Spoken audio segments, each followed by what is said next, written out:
Bismillahirrahmanirrahim. Assalamualaikum warahmatullahi wabarakatuh. Perkenalkan, nama saya Andi Nur Hidayah dari UPT SPF SD Impres Laikan. Pada sesi ini saya berperan sebagai coach. Dan perkenalkan, saya Hambali dari UPT SLB Negeri 2 Makassar sebagai coach. Kami akan mempresentasikan proses coaching alur ekonomi kita. Baik, Pak. Assalamualaikum, Pak. Apa boleh saya minta waktunya sebentar? Saya ingin berbicara sebentar. Waalaikumsalam. Iya, Bu. Silahkan. Kira-kira apa yang Ibu harapkan dari pembicaraan kita ini? Saya ingin bicara sebentar, Pak. Saya ingin menemukan solusi atas masalah yang saya hadapi di kelas saya, Pak. Mungkin setelah saya bercerita kepada Bapak, saya bisa mendapatkan gambaran solusi atas masalah yang tengah saya hadapi saat ini, Pak. Emangnya Ibu ada masalah apa ya? Begini, Pak. Pada saat saya mengajar, saya merasa beberapa murid saya itu kadang tidak fokus pada saat saya mengajar, Pak. Baik.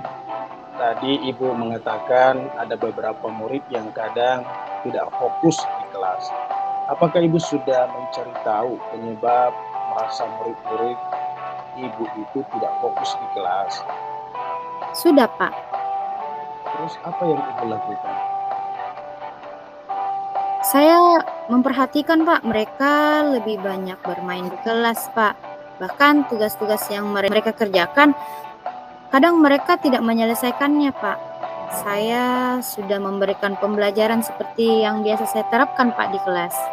Tapi saya lihat mereka agak tidak bersemangat dan tidak fokus di kelas. Padahal saya sudah melakukan pendampingan secara personal kepada mereka, Pak. Dari pengamatan dan pendekatan yang Ibu lakukan, menurut Ibu, mengapa Ibu merasa murid kurang fokus di kelas? Ya, Pak, ternyata dari pengamatan saya terhadap murid, mereka itu ada yang kurang begitu suka dengan cara saya mengajar di kelas, Pak.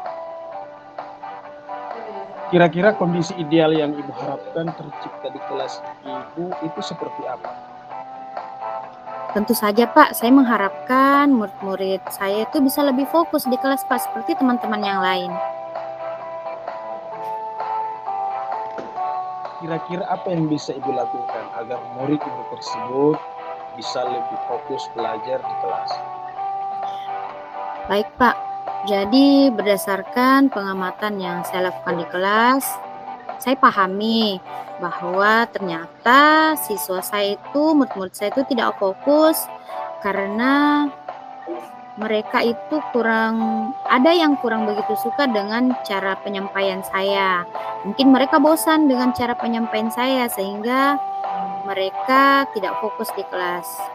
Dan saya juga mungkin akan melakukan kembali komunikasi dua arah dengan orang tua mereka sehingga mereka dapat mendapatkan bimbingan langsung dari orang tua mereka di rumah. Baik, Bu, apakah ada metode pembelajaran yang Ibu berhasil terapkan di kelas? Iya, Pak, ada. Saya pernah melakukan metode games domino, kartu angka untuk kegiatan hafalan perkalian di kelas saya. Terus apakah metode ini berhasil Ibu terapkan di kelas? Iya, Pak, pada saat itu saya melihat siswa saya itu lebih fokus dan mereka antusias dengan kegiatan game domino itu di dalam kelas. Menurut Ibu, apakah metode tersebut keberhasilan Ibu itu sudah cukup bisa memberikan manfaat kepada murid Ibu? Iya, Pak, alhamdulillah dengan kegiatan yang saya lakukan games domino itu, saya lihat mereka lebih antusias, lebih fokus dalam pembelajaran. Baik, Bu, selanjutnya apa saja rencana yang akan Ibu lakukan dan bagaimana langkah-langkahnya? Mungkin saya akan melakukan kembali memperbaiki asesmen saya di awal pembelajaran. Kemudian tentu saja saya harus berbenah diri kembali, merefleksi kegiatan pembelajaran yang telah saya susun sebelumnya, memperbaiki dan menambah dengan metode yang bisa saya terapkan di kelas sehingga mereka bisa lebih semangat tentunya di kelas. Dan tidak lupa saya akan melakukan bimbingan dua arah. Saya akan melakukan komunikasi dua arah sehingga pembelajaran dapat menyatu antara di sekolah dan di rumah tentunya, Pak. Kira-kira berapa lama waktu yang dibutuhkan? Sepertinya, Pak, saya tidak membutuhkan waktu yang lama. Saya hanya perlu melakukannya secara runtut, pembelajaran di kelas, kemudian bersabar menunggu hasil dari hal yang saya lakukan di kelas. Karena perubahan tentu saja tidak dapat berlangsung dalam waktu yang singkat, Pak. Baik Bu, kira-kira komitmen apa yang akan Ibu terapkan agar hal tersebut dapat berjalan dengan baik? Tentu saja, Pak, saya akan lebih konsisten lagi melakukan perbaikan diri, refleksi diri, dan menerapkan pembelajaran yang kreatif di kelas, sehingga murid-murid saya bisa lebih fokus dan antusias. Baik Bu, dukungan apa yang Ibu butuhkan untuk melaksanakan hal tersebut? Alhamdulillah, Pak, di sekolah saya dukungannya sudah sangat memadai. Saya memiliki pimpinan yang sangat mendukung kegiatan-kegiatan saya, memiliki rekan-rekan sejawat yang membantu kegiatan yang saya lakukan, dan memiliki sarana dan prasarana yang cukup memadai di sekolah saya. Serta hubungan saya dengan orang tua terjalan baik, komunikasi dua arah juga tentu saja kami lakukan dengan rutin dan sangat positif, Pak, bagi perkembangan murid-murid di kelas. Baiklah Ibu Yaya, semoga perencanaan Ibu dapat berjalan dengan baik. Kira-kira bagaimana perasaan Ibu Yaya setelah kita berbincang sejenak?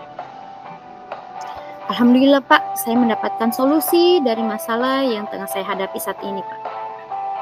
Ya, kalau begitu kita bersyukur bila demikian.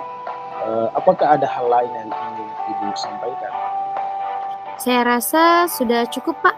Terima kasih telah meluangkan waktu untuk berbincang sejenak dengan saya, mendengarkan permasalahan saya, dan alhamdulillah saya sudah mendapatkan solusi dari permasalahan saya, Pak. Ya Bu, semoga Ibu bisa melakukan hal terbaik sebagai pemimpin pembelajaran. Baik, Pak. Terima kasih atas waktunya. Assalamualaikum warahmatullahi wabarakatuh. Waalaikumsalam warahmatullahi wabarakatuh.